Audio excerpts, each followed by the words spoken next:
off-season edition, an episode that I'm incredibly excited for. This is very much so a nostalgia play of going back to our early years of a fanhood for Dave and myself, starting with 2003 and talking through each and every year our memories of each of those seasons, the games, the highlights, the lowlights, and we will call this one the 20-year Barrel Age series. Welcome to part one, 03 through 07, Favre's last stretch. Welcome, Dave, and cheers. Yeah, man, cheers. What are we sipping on tonight? Happy Friday to you, bro. Yeah, thank you. No, nothing crazy, just rum and coke. Something light. Okay. Usually it's more bourbon, but today's just kind of something a little bit to take the edge off. But yeah, this is kind of, especially with this, like probably 03 to 7 period is what made us Packer fans. I mean, even especially for guys maybe 5 years younger than us. I mean, for us, it probably runs deeper into the, for me, early 90s, you probably more mid 90s. But this was like, we kind of got a good grasp of more than just watching it. We understood kind of more the depth of the team and players and just those special moments that make a season. Yeah, I can say for myself personally that some of the first games that I remember was that playoff loss against the Falcons, the wild card game. I didn't really watch that whole entire season, or if I did, I don't really have anything to call back upon. Or that Rams beat down in their stadium and Favre threw 6 interceptions. But those seasons I don't remember much from. It was starting in 03 that I'm like, all right, I can recall that game and this game and the next and what happened. And how could you not that you're coming online as a Packers fan when Brett, as we all know, Brett Favre's dad died in that Monday Night Football game that he played against the Raiders.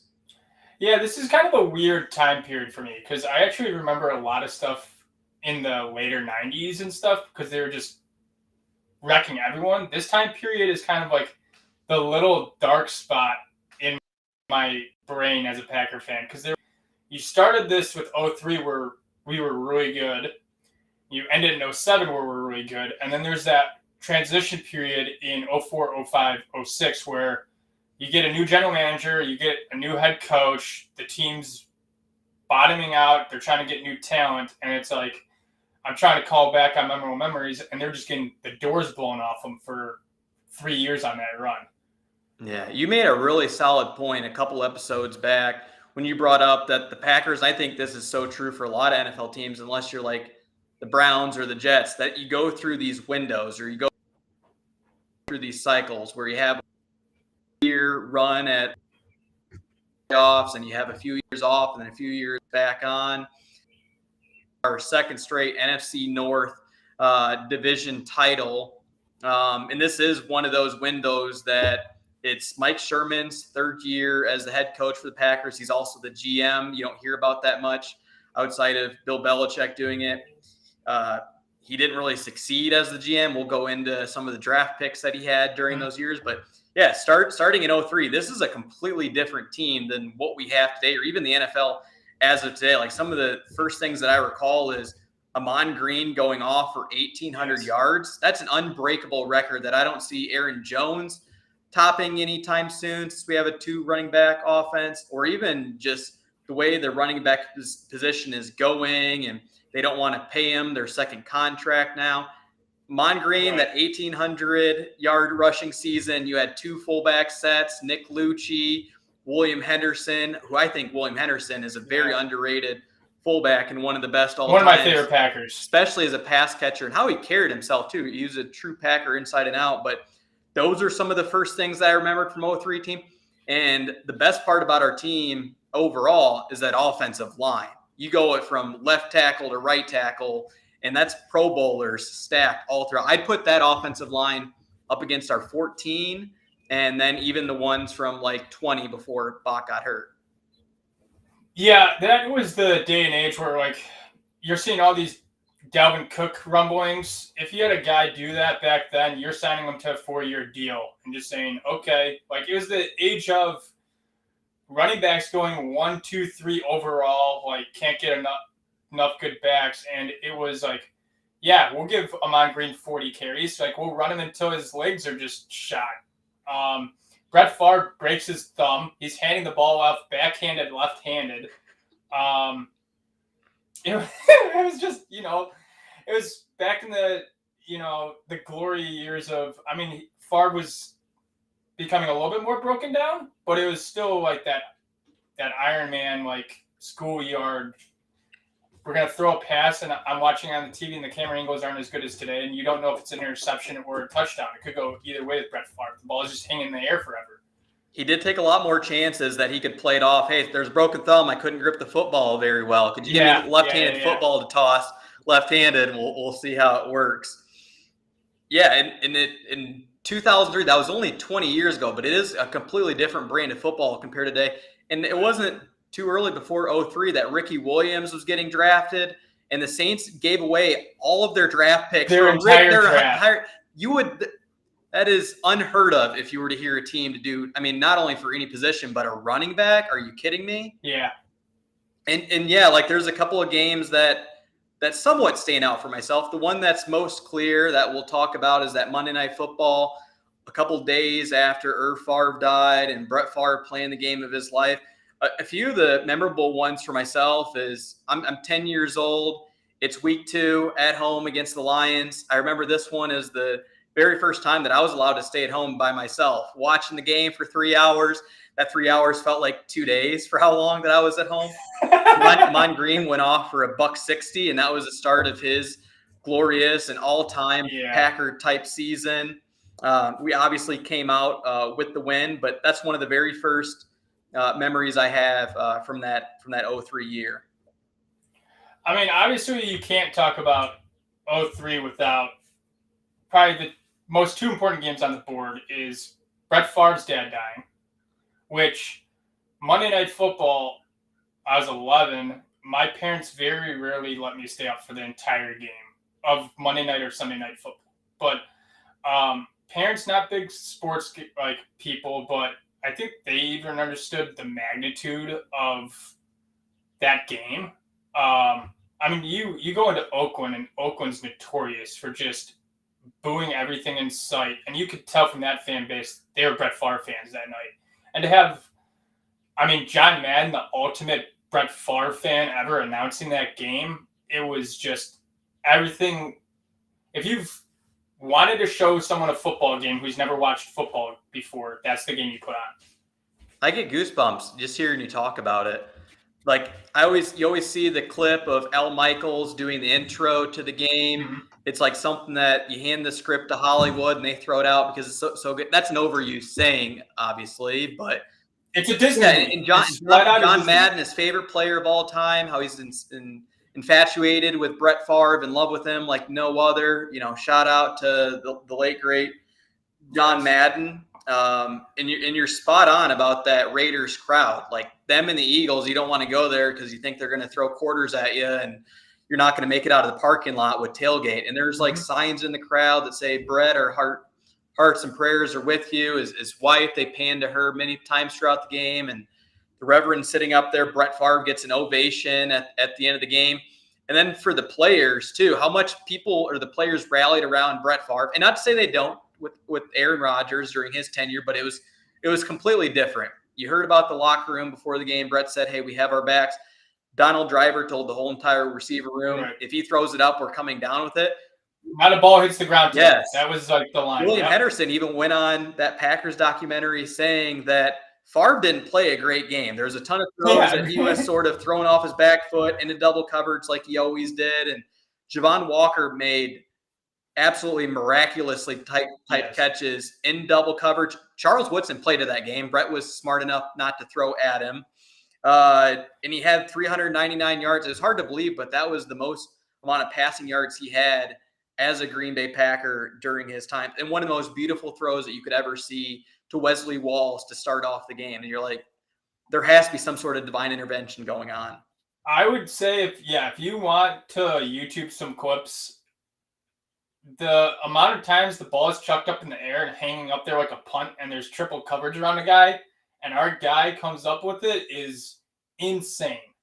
That touchdown pass in the back left corner of the end zone was crazy. The Javon Walker catch at like the 5 was just flat out ridiculous. Yeah, Favre played probably one of his below average games in terms of his decision making. But I mean, everything was caught. I mean, statistically, it's still one of his best games ever. And he threw to another comparison to Rodgers. Now he finds his favorites. Brett Favre threw to 12 receivers that game. So Dave, if you were in the lineup, you're catching the ball from Brett Favre that night, and you'd have to be a absolute diehard obsessive fan to know all 12 receivers that he threw a pass through. I could maybe rattle off like 5 of them, but that, and I even made a note that I mean, I also wasn't allowed to stay up for a lot of those games. I think that was the first time I ever cried watching like a movie or a TV show or an NFL game or anything. I'd even love to know for those casual fans out there, like, did this pull at you emotionally, whether you're a kid or you're an adult watching that game? Because obviously as a kid, you know, it's going to be much more dramatic than if we were to watch it at this time, but it still could pull at us equally.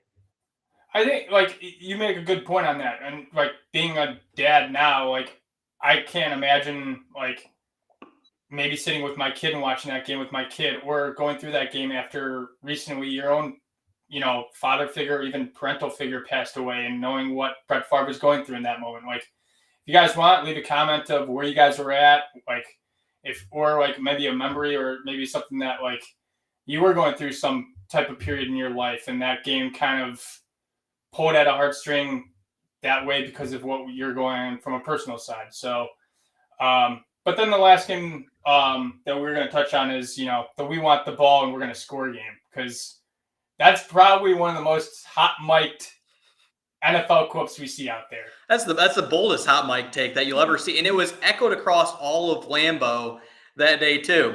There's a clip of Brett Favre in the press conference. He's like, "That was pretty bold of Matt to say that," and he's like, "We hadn't stopped them yet." So he's like, "So I figured that they were going to get the ball and they were going to go score." And in this game, when I went back and watched sort of the long highlights of it, we were up 27-20 in this game. Had it sealed. There's 2 minutes left. Matt Hasselbeck mounted a 2-minute comeback to tie up the score. There was like 40 seconds left. Still enough time for Brett Favre to march down the field. He got us in field goal position. And then Ryan Longwell missed a 47-yard game winner to bring us into OT, and that famous, "We want the ball and we're going to score." Matt Hasselbeck's like, "Well, I was really close with Amon Green and then a couple other players. That's the reason I said it, and I didn't think that it was going to pick up on the ref's mic." Yeah, I mean, there's nothing better than, like, Lambeau is just starting to snow. Like, there's no light dust on the ground. Al Harris, like, God love the guy. So Al doing it is great. You know, raising the hand, marching to the end zone.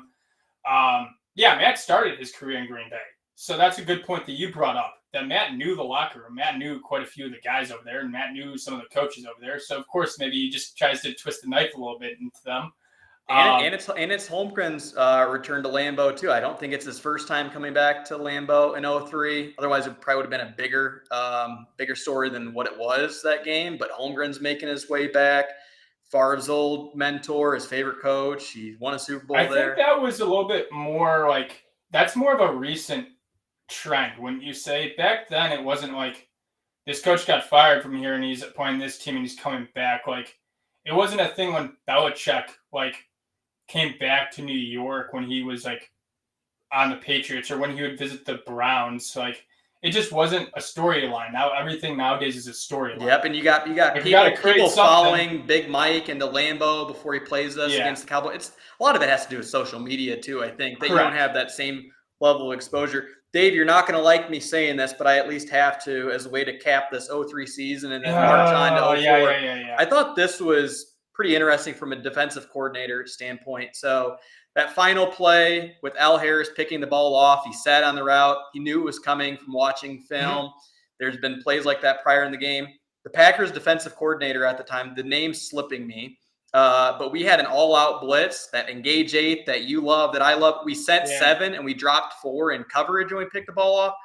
I bring that up to say the following week in the divisional round against the Eagles, that 4th and 26 play, we played prevent defense, about as soft of a prevent, lined up, safeties lined up, Darren Sharper's 30 yards off the ball.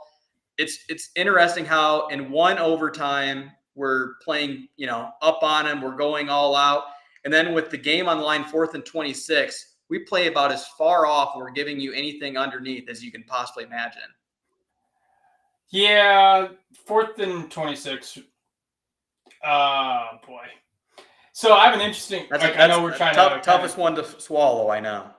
That's the start of kind of the heartbreak for our lives of the playoffs. I remember the Vic game where Lambeau was undefeated, but the 4th and 26 is interesting because I was watching the game, then I had to leave because I had a family member's birthday party. So I'm out at a restaurant. Come back home, it's the 4th quarter, and then the night is just then completely friggin' ruined because it's just like, that was just, it was so like fluky thing. It's like a Madden thing, right? Where you sack the guy 3 times and it's like 4th and 35 in Madden, and the guy throws up a Hail Mary and it's like, oh, okay. Like, and this was a team of destiny too. You thought with divine intervention, what happened with Irv, how they played, the season finale, the probability of the Cardinals beating the Vikings in the final seconds of the game. We want the ball, we're going to score. You thought this is a team of fate. We were up 14-0 in that game. The turning point was we went for it on 4th and goal, a foot out. Mongreen got stuffed at the goal line heading into half. That completely changed the momentum in the Meadowlands. There's 2 things about that, though, about like the Eagles in general.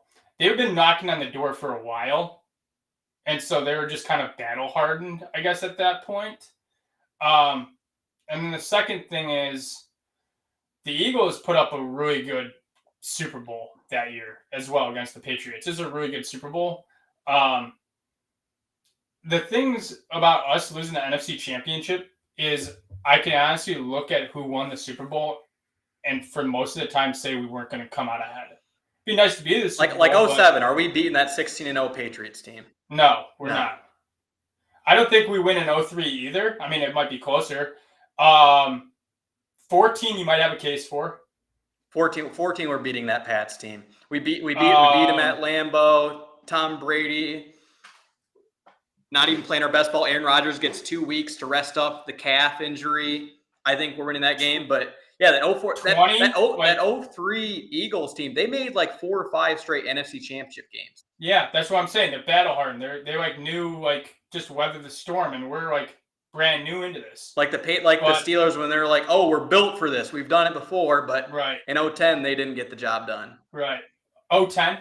Okay. 2010, 2011, whatever the exact date was.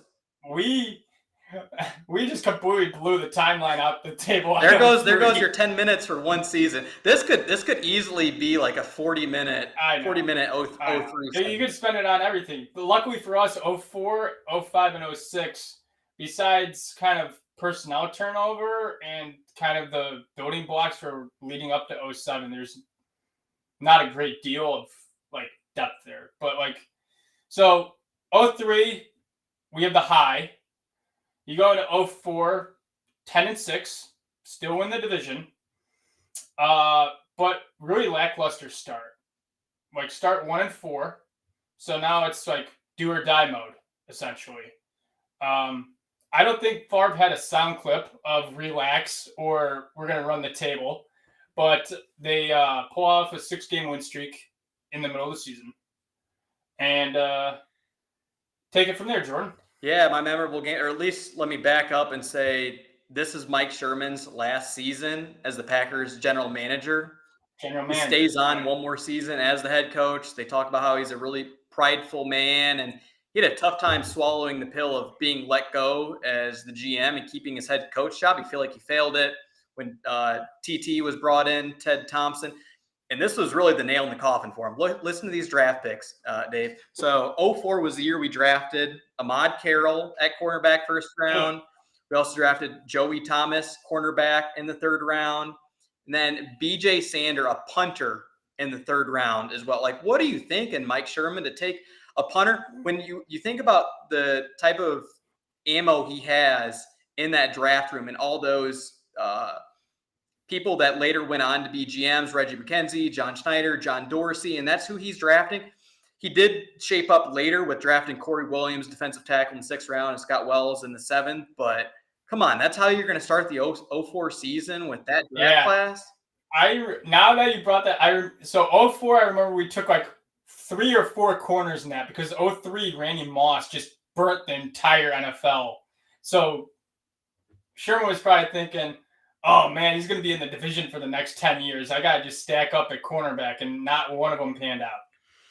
Ahmad Carroll did have a flash in the pan, though. This is one game that I remember because Amon Green was hurt, and he was pretty dinged up with injuries throughout the year in that 05, which we'll talk about. But it was week 12 against the Rams, Monday Night Football. Amon Green's out. Najee Davenport, this is the first time that he's really under the spotlight and putting on primetime. Not a lot of people knew about him. He came out of the U. It was a really deep backfield that he came out with. He had 178 yards on the ground that game. People like to think that we have a pretty good duo between Jones and Dillon as of today, but Najee Davenport could have been a workhorse behind that offensive line. I think he's still putting up over 1,000 yards in 04 if he's the full-time starter. And I know I brought up Amon Carroll, flash in the pan. He had a fumble return for a touchdown in that game, along with an interception. They probably thought, all right, this rookie, the lights are coming on for him. He's figuring it out. The game's slowing down. Not the case. Ahmad Carroll just had the game of his life. Okay, so you spoke Najee Davenport, who, like, people think like Jamal Williams had like the swag as a backup running back. Like, and I love Jamal, but Google images of Najee Davenport because the dude had the darkest visor possible on with the slight little, like, it wasn't a neck roll, but it was like the slight little hump between the shoulder pads. Like, it just stuck up. It hunched him over a little bit. Dude, number 34 was probably the coolest cat. He was a bruiser, too. He could actually carry 240 pounds and still have speed, unlike Eddie Lacy. He carried that weight really well and still had speed. So that was a game, man. I remember. I know this one jumps back in the beginning of the season, that 1-4 start. Other memorable ones was that Colts shootout in week 3. 45-31. Arguably one of the best seasons that a quarterback could ever put up. And there's the defensive pass interference rules changed. So it's even more admirable that Peyton Manning shredded us a lot. I know our secondary is not that great at that time, but he had 49 touchdowns on the season. He's passing to Brandon Stokely and Marvin Harrison, Reggie Wayne. I don't think that Dallas Clark. I don't think the Colts punted once in that game. And we kept up with them touchdown for touchdown. You brought up Javon Walker. This is his coming out. Javon Walker had a good game. This is coming out year. He went off for 1,300. Donald went off for 1,200 this season. Arguably one of the best dynamic duos in the league in 04. Probably just right after Wayne and Harrison. Yeah. And then kind of sinking into not later in the year, but kind of playoff time, that mystique of Lambeau is truly kind of gone because then Vikings come into our house and just beat us right away in the wild card. Do you remember what Randy did to us that game? I don't know. It was kind of. Do you remember? You don't want me to show it on camera, do you? Go ahead. I forgot what Randy did to us. You don't remember this? So this is the rubber match season where we beat the Vikings twice that year. Randy Moss has a really great story. Go check it out. I think it's on YouTube. Him telling about why he mooned the Lambeau Field crowd, and he got fined $10K, and that's where he said straight cash, homie, and that famous phrase comes from. But I mean, it's just another one of those games where he's torching our secondary. He made Al Harris look like a pedestrian. I thought the moon game happened in the regular season. That's why I was confused that it happened in the playoffs. Yeah, it was the 04 wild card matchup. We beat him twice. We thought the rubber match would get him again. It's so hard to beat division opponents 3 times in a row. That's why I say it now if you ever have to face. And I remember Dante Culpepper getting his little stupid roll going in that game. That was sort of the end, I think, of our Super Bowl, if there is a Super Bowl window, between 01 to 04. And then you mentioned rolling into 05, new GM Ted Thompson. He makes a pretty Man decent was draft good. pick coming out. Man was good. Like, for all the crap he got for being conservative, I don't think Packer fans will ever understand how good that man was and what he did for the Packers. So shout out to him before we kind of start into 05. He definitely turned the franchise around, got us on track. Say what you want about the man. He gave us an extra 17 years of a Hall of Fame quarterback. At a time that was unprecedented. No one had really ever drafted quarterbacks when they didn't need one. They say the hardest time to pick a quarterback is when you need one. He took one proactively because he believed in draft and develop more than any other GM, probably up until that time. Completely different philosophy. Favre still playing. I know he was waffling retirement during the offseason and not showing up, but you talk about a roll of the dice and people are being like, what are you thinking? This is your very first draft as a GM, and this is how you kick us off by drafting a quarterback. And we think that we're like in 2020, maybe one or two players away from, getting over the hump with wild card and divisional round playoffs, and Favre still playing at a high level. Very ballsy move, TT. But rolling into this year, so Javon Walker actually holds out going into the year. That was like the big storyline in the offseason. Apparently, Javon Walker played so well in 2004. He said, yeah, I don't need OTAs, so pay me all my money. There's something from Favre saying, well, I'm going to hold out as long as Javon holds out. Like, it was just probably Favre was just like, F it. I don't want to show up to summer camp and OTAs. It's like the start of Favre not showing up for the summer program. Turns out it was just an injury-ridden year. So Javon holds out. Then Javon tears his ACL. Ahman Green goes down. Najee goes down. I forgot who else I had going down. Anyway, but it was the big storyline that year, or the big player that year was Samko Gatto. The now medical doctor. Sam Khan out of Liberty. Right. He was the massive storyline out of that year. We finished 4-12. So I'm going to be honest with you, as a kid, don't really remember much because, man, it's over at halftime. I'm going to go play baseball outside. It's a good thing we didn't keep that trend going and that we turned into the Browns franchise, because Dave might have chucked up the deuces and found something else to do on a Sunday. I'm kidding, but. And Dave, they fired Sherman that year. Yep. Dave, you forgot to mention, if this player's career didn't get cut short to injury, Nick Collins would be in the Hall of Fame too. He was heading towards that path. And that was his second draft pick in 05, was Nick Collins. So he almost hit a back-to-back Hall of Famer to begin his regime. Nick was 05? Nick was 05, yes. Huh. Yeah, career cut short, but you go A-Rod and then Nick, the pick six, Collins. Beautiful. Yeah. That's a chef's kiss. Nick's going to be in the Packer Hall of Fame. Without a doubt. He should be. I think I actually want to say he's already in. Didn't Charles induct him? Maybe. We'll need a Packer on the Rocks fans to fact check this on that. No. Maybe I thought Charles inducted Al. Yeah, someone will need to fact check us. We won't get too hung up on the details, but that was one of the other notes I made. Samko Gatto went off for a $171 at home against the Lions later on in the season. It's one of the only highlights of a very abysmal year. The only other really good thing to note is that we had a beatdown against the Saints, demoralized them by like 40 points early on in the season. But yeah, it was definitely a wash of a year. And Donald Driver talks about on his books that the injuries, Mike Sherman being too hard on the guys, a lot of old players in the locker room too. Like, compared to today, you don't see very many players into their 30s on an NFL roster. This Packers team's had a ton of them from offense to defense. And Brett Favre led the league with 29 interceptions. How many times did you do that?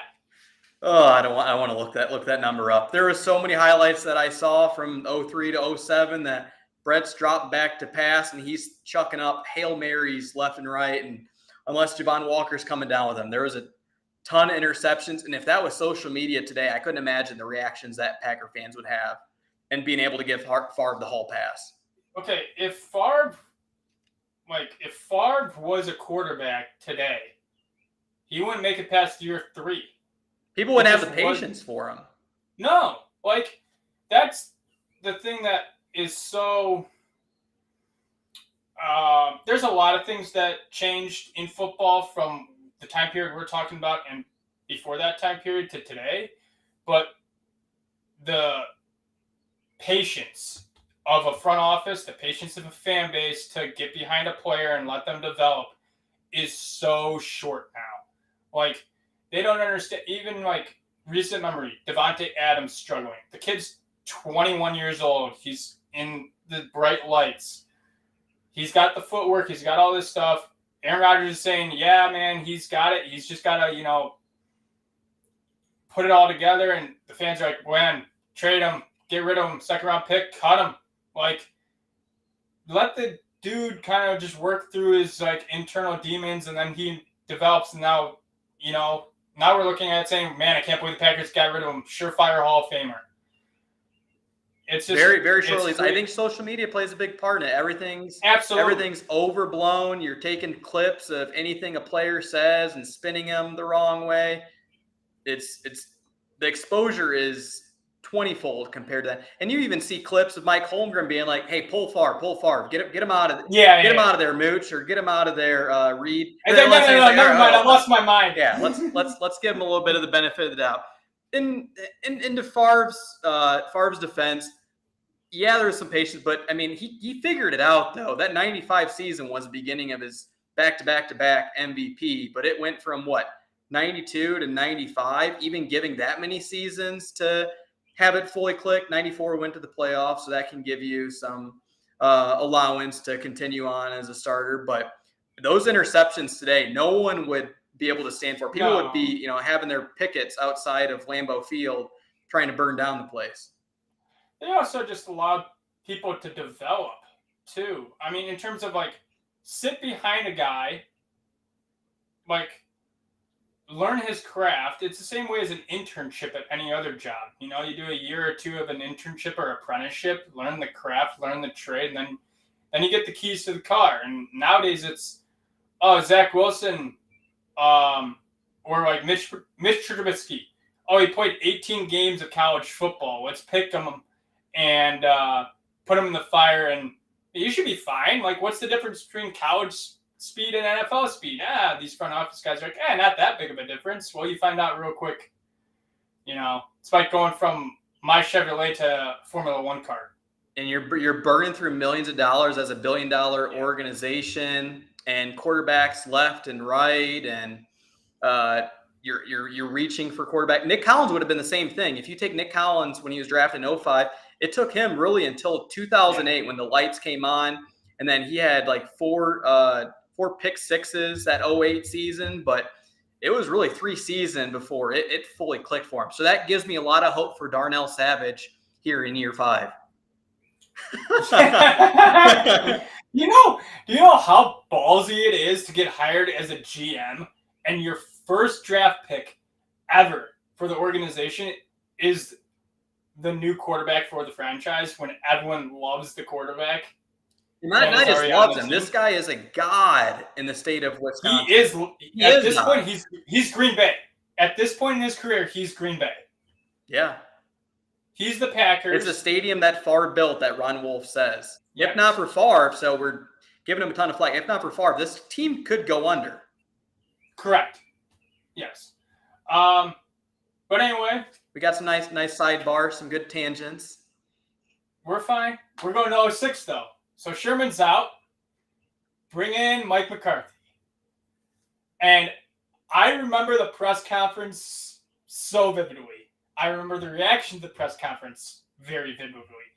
No one liked the hire. Everyone saw him, and he came from the 49ers, and he had his, Mike-isms, as we call them. He just, said kind of the same, and you would learn quickly, he says the same stuff, and he's got that line in his back pocket for whatever questions asked, but... pad level. A lot of pad level work on. We're back to the fundamentals. So the big thing going for him was he was the OC for the 49ers their offense was clicking at the time. So he gets brought over. Rodgers and him apparently didn't hit off well because even though apparently Mike wanted to draft Rodgers, the organization went differently, but Rodgers didn't like that he was associated with that organization that didn't take him. Rodgers holds grudges? What? Oh, yeah, right? Oh.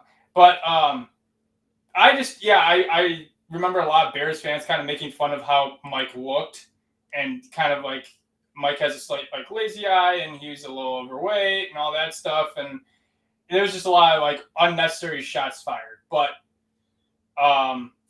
he was our quarterbacks coach in '99 for the Packers. So when he walked into the stadium, Ron Wolf said, "Welcome home."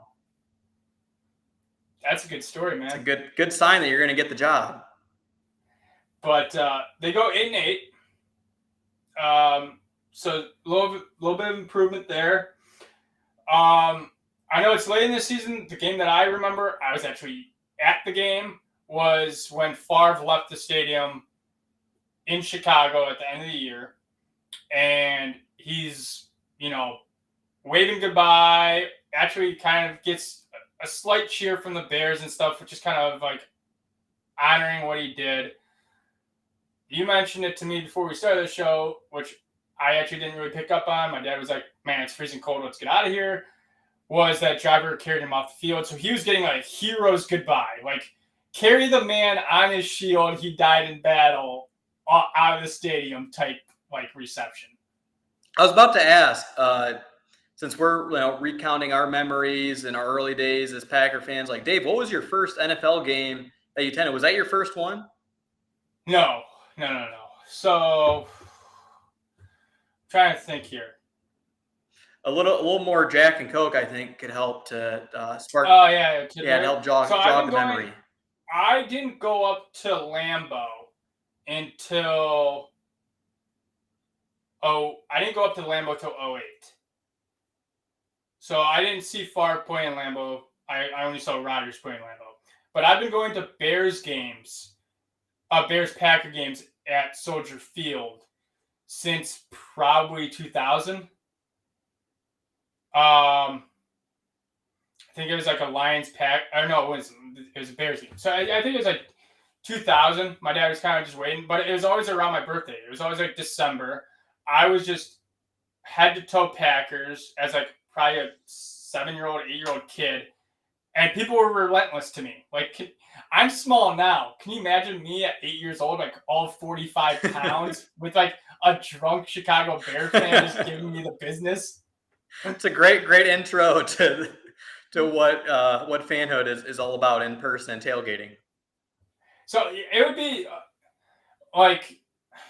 it'd be freezing. It would be just cold. My dad, every once in a while, the only like place that's warm in Soldier Field was the bathroom. So every once in a while, I'd be like, dude, you're like blue. Like, let's go. I'm like, I don't have to go to the bathroom. I'm watching this game. He's like, no, we're taking like he'd put pizza boxes under my feet to keep my like boots off the like concrete and stuff like that. Like, I could never get warm enough in Soldier Field. The wind always just came through at a certain angle, and wherever we were sitting, that would just cut right through me.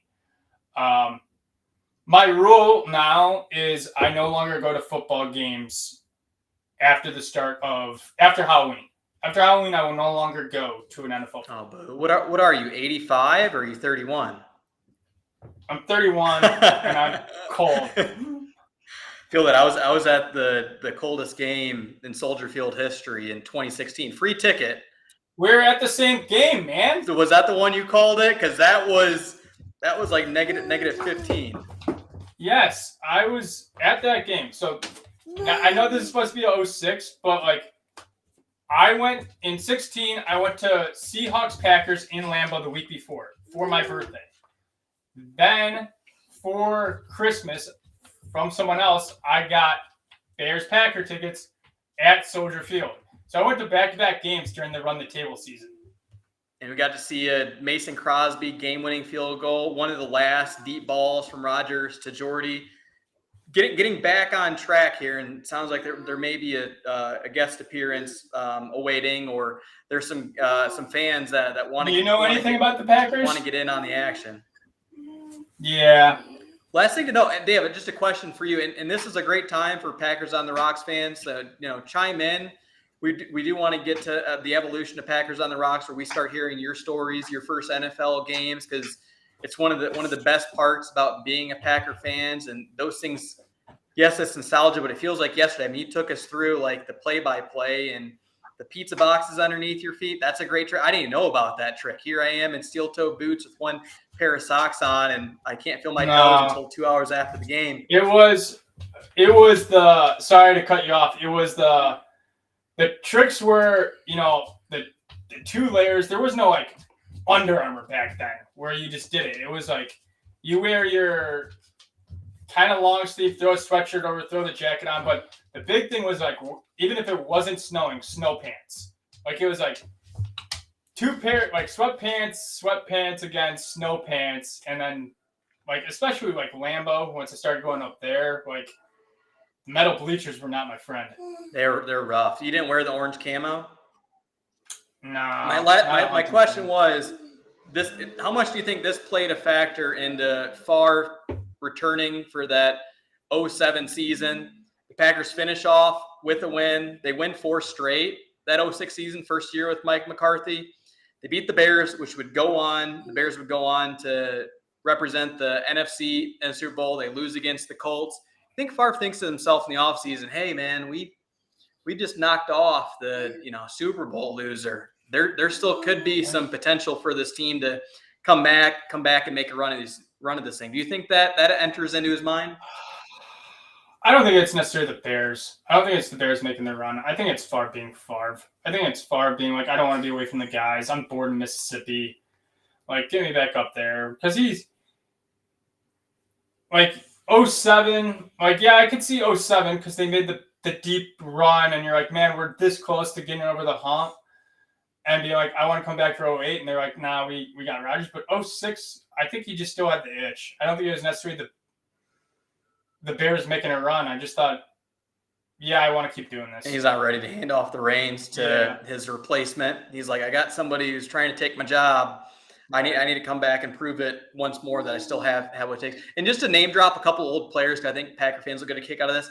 Dave Rayner was our kicker that year, between Longwell, who was the all-time scorer, then Mason Crosby, who's now the all-time leading scorer. Noah Herron was our running back part of that season when Ahman Green was down with injury. And that was the year that we brought in Sir Charles Woodson and Ryan Pickett as free agents. We know how inactive TT was, Ted Thompson, in free agency, but you talk about some great grabs with the future Hall of Famer. And then that was the famous Mike McCarthy line to Woodson. Are we going to have a problem here? Yeah, and he opens up with Aaron Rodgers. He's like, hey, I know that I didn't take you. Let's move on past that. Nice to meet you. I'm Mike McCarthy. And Aaron's like, okay, that's an interesting way to Mike start tells the story of Wood coming in because the Packers are the only one that wanted Woodson at the time. Woodson was getting into like knockout fights in the off-season programs. So like in OTAs. With coaches too, I heard. Yeah. And because he just didn't want to be there. And his agent was like, this is the only place that wants you. If you want to keep playing, you got to go there. And Mike goes up to him. He's like, yeah, we're done. Like, this is done. Like, are we going to have a problem here anymore? And it was kind of like a no, sir thing. And then he was a big culture change. That grab was a big culture change. People want to talk about Big Dog's leadership. I'll put C. Wood's leadership up against Big Dog or Peppers or any of it. I'll put him at the top of the food chain. Mike McCarthy, it's Pittsburgh brawn. Do you think he was like, hey, you want to square up, Wood? I saw you take down my coach. Aaron Rodgers thinks that Mike McCarthy could take down just about any NFL coach out there. I don't know about Saleh. There's a couple of them out there today. I think Mike McCarthy could take one on the chin with that Pittsburgh jaw of his. But, Mike McCarthy, he's tough as nails, but also he's a big teddy bear. That brings us to 07, a team that Favre said in retrospect was the most talented he's ever been on, finishing 13-3. Some of the things that I made a note of that I think we've gotten away from this is how much yak our wide receivers had that season. Hello, Greg Jennings. Yeah, Greg Jennings on an ESPN commercial in fantasy. They're talking about 12 touchdowns this night. He's like, yeah, I am pretty awesome. I'm like, that's the beginning of Greg Jennings' ego. The yak that we had that season, you would see receivers catch a ball, on like a slant play, and then everybody else is blocking, and they pick up another 20. We need to get back to that, where wide receivers are blocking for one another. We brought in Corin Robinson as a free agent. Yeah. Ted Thompson took a flyer on him, who had a troubled past and was almost out of the league with drunk driving and substance abuse. And one of the biggest storylines is Ryan Grant at the midseason point against the Broncos. And I think that's a huge part for why we almost got to the Super Bowl that season. We were such a one-dimensional team. That Broncos game was awesome. I still hear Mike Tirico calling the pass that Brett Favre launches to Greg Jennings for the touchdown. I also had Brett Favre and Greg Jennings in my fantasy football league, and it was Monday night, and I needed like 4 more points to win that week, and that touchdown did it. Greg Jennings hauls it in for the touchdown. Yes. Sorry, Mike Tirico. That was not probably doing it justice, but you get the idea. 07 was also the year of, hello, my name's Aaron Rodgers. I'd like to meet you, the Dallas Cowboys. Yeah. And if you don't mind, Dave, I'll even go since this is probably the first year that I'm sure each of us remember game by game. I'm an 8th grader or a freshman at this point. I'm really deep into Madden on GameCube. But going through sort of week by week, or at least the ones that stood out to me, to kick off the season, Mason Crosby, he's a rookie this season. He has a game-winning field goal against the Philadelphia Eagles. That's how we started off with a 16-13 win. And then week 2, we go to the Giants. We beat them pretty sure-handedly, 35-13. We'd later face them down the road in that NFC Championship game. That was the funny thing about that NFC Championship game. Usually, the last 10 years, whenever we face a team that we're facing the NFC Championship game, we hate facing them again. It's like the 49ers, the Seahawks. It's someone that's like, God, I don't want to see them in the playoffs. And then we end up seeing them in the Bucs. The Giants was a team I vividly remember rooting for, saying, man, I want to play them in the NFC Championship. That was a team that began hey, if we can get in as a wild card team, we can make a run at it, and all we have to do is get hot. So what was it, 06 or 04? You brought up that we started off 1-4. The Giants had a similar type of start to their season where they were spinning out, they couldn't get running on offense, and it all came together. One of the best defensive fronts that you'll ever see in all of football that I'll mention later on in the NFC Championship game. But yeah, that game 35-13. Then we go on to week 3. That was the game that Favre tied Dan Marino's record for most passing touchdowns all time, 420, no pun intended.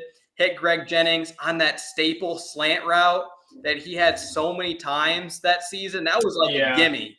If he wanted that was the slant route. That was the Mike McCarthy, West Coast offense stuff that he brought in was do a 3-step drop. We're going to hit him on a quick hitter, and you guys just got to beat your man and do the rest. And Greg would take so many of those to the house. That Chargers play, right. It's just a slant, and then he's just running past, looking like he has Christian Watson speed to the end zone. Well, they did the same thing against the Vikings, too. I vividly remember that against the Vikings. Yeah, it was the week later that you think that the ball's going to Donald Driver to break the record because him and Brett Favre are besties. But he once again goes to Greg Jennings on a slant route to overtake Dan Marino for the all-time passing touchdown leader. And then Dave, so you brought up that game against the Bears that you remember with freezing cold in 06. We won it. Favre's getting carried off the field. My very first NFL game that I attended was that week 6 against the Redskins in 07. It's a rain game. We're playing Jason Campbell and Sean Taylor. Sean Taylor had his mitts on 5 of Favre's passes that game. He only caught 2 of them for interceptions, and that broke the all-time leading interception mark for Favre. Favre's like, hey, you're going to have some good records, some bad. That's going to come with the territory. I mean, that just sums up Brett Favre, right? He breaks the touchdown pass, and then 2 weeks later, he breaks the interception. That's what you have to love about Favre. That is what gunslinger is to a T. And Charles, so I probably saw like 4 of Charles Woodson's touchdowns at Lambeau. The very first one was a fumble recovery. It was an end around by Santana Moss. I can't remember who forces the fumble, but Charles there to pick it up. Races to the end zone for the touchdown in that game. Chris Cooley is another name who's big in fantasy in that commercial reaching through the plywood. Yeah. He had like 100 yards receiving, and I know at least 1 touchdown. Donald Lee had another big catch in that game. It was a rainy, sloppy one at Lambeau, but we came out with the dub. And I can at least say that I saw Brett Favre live in person at Lambeau, and I thought I was seeing God. The Brett Favre interception record will never be broken solely for the fact of no franchise will leave a quarterback in there long enough to break. Yeah, they're not going to let a quarterback go, hey, you had 20 interceptions last season, and then 2 seasons ago you had 25. We're going to let you go at it for another couple more seasons just because you're a 3-time back-to-back MVP and Super Bowl MVP 5 years ago. I mean, if you're throwing 25 to 30 interceptions a year at this point, you better be putting up at least 50 to 55 touchdowns a year. Like, you need a 2-to-1 ratio, or you're just not cutting it. And that's just because that's also now that we're spoiled and watched Aaron Rodgers do like 100 touchdowns to a handful of interceptions for like a few years. There was a time where people thought Rodgers was going to get to 400 touchdowns before he got to 100 interceptions. And then he had like the 2 bad slip-up years of double-digit interceptions, and that kind of broke it. But if he did something like, I mean, it would have been absurd, but if he did something like 60 touchdowns to like 7 interceptions, which there was a streak there where he was only having 3 interceptions a year and like 40 touchdowns. So it wasn't out of the realm, but then he kind of got on that 12, 13 interception streak, and it kind of went up. Straight absurd too. And he was calling his shots. He was like, I think I can do another 100 before I throw 10 interceptions. I mean, why would not? Other thing to bring up too about that Week 7 Broncos game. So his introduction to Ryan Grant, forming a true running game. And this was like a side story for the game. It's Champ Bailey and Dre Bly, who a lot of the NFL thought was the best cornerback duo in the league. Yeah. Compared to the other side of the football, you have Charles Woodson and Al Harris. And we burned both Champ Bailey and Dre Bly. James Jones went off for one of his long tutties. And then we know about that Greg Jennings overtime touchdown to seal it. So let's get into playoff kind of talk here real quick. I got, let's just say a ticking time bomb of a 5-year-old right next to me. I guess we have to skip us going on a roll with the Raiders 38-7. We beat the Vikings. We went on a roll there. We're beating teams like 30-7 for like 4 weeks. But yeah, we could go ahead and coast on into the playoffs, that first round bye, and playing Mike Holmgren and Matt Hasselbeck for what they think is a redemption shot. What was that? Sorry. We got the classic snow globe game, right? All right, we're going to the playoffs. All right, Ryan so Grant. snow globe game, fantastic. Like, that is also another classic game where you just throw on football. Like, that just brings you to childhood fun, right? You got Rodgers rolling right, falling to the ground, underhanding it. You mean Favre? And just diving into the snow as it goes for a touchdown. Ryan Grant just running through everything. That was a fun game. I actually put that game on, not for this podcast, just for a simple enjoyment, like 3 or 4 weeks ago. It's a great one to play back at least once a year, or every other year. Cut that one on. That it's a top 5 all-time game for myself. Bell, I don't think you were around to witness that one, but I think as you get older as a Packers fan, you'll come to love it. The reasons why is because the start of the game, you're like, oh no, we went from never losing a playoff game at Lambeau to now we're like cursed and we can barely come on top. Ryan Grant started off the game with back-to-back fumbles. They went up 14-0. And then as we know, history writes itself. The Packers scored every single possession for the next 6, the rest of the game, and didn't punt. And the other go ahead. Sorry. I was just going to say the other player that really stands out who had a career game, not a lot of people talk about, is Atari Bigby. I've never seen a safety besides maybe Troy Polamalu. Atari Bigby was flying around with reckless abandon. This whole entire, like 8 tackles. He was throwing his body around. It probably one of the scene. There's nothing better than those green uniforms in the snow. There's just, I mean, those two colors go really well together. There's a lot about the game to like, but that game is also very visually pleasing to watch. For how it starts off, there's no snow in the field, and then it shows like you go from commercial, and then you come back, and you're like, "Am I watching the same game?" There's 2 feet of snow on the field. Yeah, and the people, every time we scored, the snowball is going up into the air, and people are just throwing it and all that stuff. Like Brett Favre's throwing snowballs at coaches and players, and they're doing linemen in front of them. Pure ecstasy, Dave. We weren't even at the game. Could you imagine being at Lambeau? That has to be an all-timer for all Packer fans. Absolutely. Absolutely. And there's just something about Packers and the Seahawks that, makes it feel all that much better as well. 100%. And then we have, let's not end on a sour note. Let's try to find some bright spots. There is no silver line. All right, we got to talk about this, and then we're going to just jump into something else. But this haunts my dreams still. This is probably... Yeah, Dave, we also need to rank now, probably, or maybe towards the end. At part 4. 07 is... That takes the cake? I'm stuck because ask me on a certain day, I'll be 14. But what was I? Whatever. I was a freshman in high school probably at the time. Does that sound about right? 8th grade? Yeah. Somewhere in there. This was just a tough pill to swallow all around. Like now, I have the mental fortitude to kind of be like, yeah, this really sucks, but like there's other things in life. But back then, this really it was like someone dying, man. It killed. Like there Brett Favre goes out on a floater of an interception. I could still picture Tom Coughlin just red-faced, like in my sleep. It's blazing cold. Favre looks like an old man who does not want to be out there that day. That was a tough one, man. It was a really, really tough one.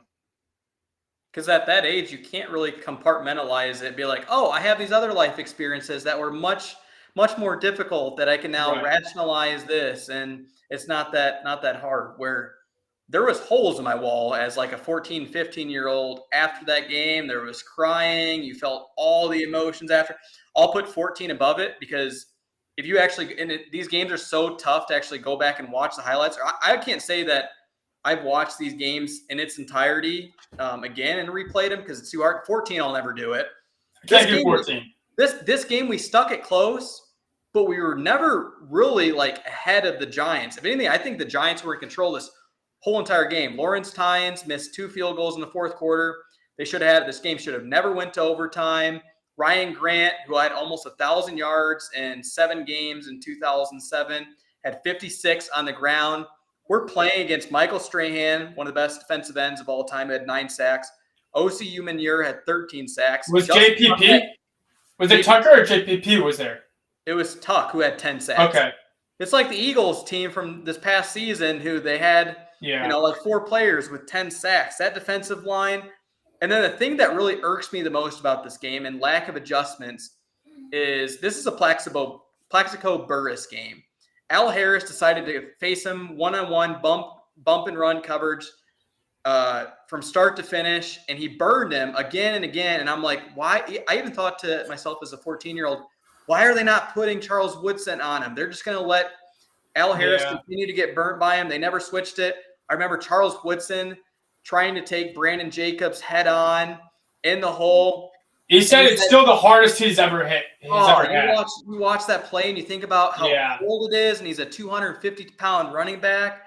I mean, I'll give it to you, Charles, for having no fear and taking the money back of that. I remember vividly the kick at the end of regulation that the Giants made that they missed was probably the highest high I felt during a game at that time, like through my lifetime. Of, oh yes, we're still in this. We're gonna win an OT. We're gonna get the ball. We're gonna score. To them kicking it and it going through the uprights in OT and literally feeling like my heart just got ripped out of my chest. 14, very similar. It still has it for me. I mean, yeah, you would think with 2 field goals missed in the fourth quarter that, hey, this has to be our game. Favre's finally going to turn it on. And Donald Driver says in his book, whether I believe it or not, because the way you watch that pass come out, Donald Driver says that last pass that was intercepted by Corey Webster, if Favre puts more juice on it, he's catching it for a touchdown. There's no one over the top. No one over the top, yeah. But, I mean, Driver at that, I don't know. I mean, there's no one around. Let's just put it that way. But the ball hung up forever. Like, I knew when he threw it, it was going to be picked off. Like, I said no. You could tell he was unsure about it. He didn't do a classic Favre, I'm going to step into it with my whole entire body. I basically said no when it left his hand. But well, Dave, we got to finish on a positive note. This is how we wrap up. Positive Packers on the rocks and this 03 to 07 Favre's final act. Now we're passing the baton off in part 2 to the start of the Rodgers era. But we have to put a bow on this thing and land this plane properly. The positive, Jordan, is this is going to be a really fun season this is going to be a really fun series to deep dive into and do a little trivia here and maybe get people to watch some clips or think about their own memories. And because we got 08 to 13 coming up, right? So we got the beginning makings of the next Hall of Fame quarterback. The dynamics, the personnel changes, the seasons, which we're only going to remember game by game and certain moments more and more as this thing goes on. I'm happy to be doing this with you. It's kind of a dead part of the season, so we just said let's have a couple of drinks, kind of do the 28th Burrow edition of the Green Bay Packers. In terms of 07 to whatever, there's nothing really to wrap a bow on because 07 Giants trained me, but the series will be fun, man. I'm glad we kind of thought this idea up. This was kind of your big drive. I'm happy we're doing it. I love nostalgia and doing the reminiscing outside of the playoff back-breaking losses. We're going to have to sort of, buckle down and get through because we have a lot more playoff losses to get through, but also we have a Super Bowl win coming up, and there's a lot of games that, hey, we're like 10 years old and we're still able to remember these things. This only gets better and better. So that's a good positive spin on it. There might be episodes in this series where I either have to say I need to step away and go to my bar cart to refill, or I'll just bring the bottle over here because there might be a lot more heartbreak ahead. There could be some of these parts of the series. I'm going to have you take a few pulls out of the bottle, and we're truly going to get into it and get to the bottom of some of these decisions, putting it on Rodgers' shoulders and missed opportunities. I'll tell you what, there might be a couple of games, and I'm sure you know which ones there are, that we might have to just do a shot, just do a live air shot of it, and just kind of a pour one out for your homies type deal. It's about damn time. Only took 25 episodes thing. The positive spin is 13-3, 07 was never expected. You go from 8-8 to 13-3. Your second year as a head coach. That's exceeding expectations. And the same thing for this upcoming season in 23 that, hey, whatever we get, we're going to be happy with. Absolutely. Couldn't have said it better. Jordan, that's all she wrote for this one. I'm looking forward to doing the next one. And to all the Packers fans out there, take it easy, and thanks for joining this episode. Stay tuned. Cheers, Dave.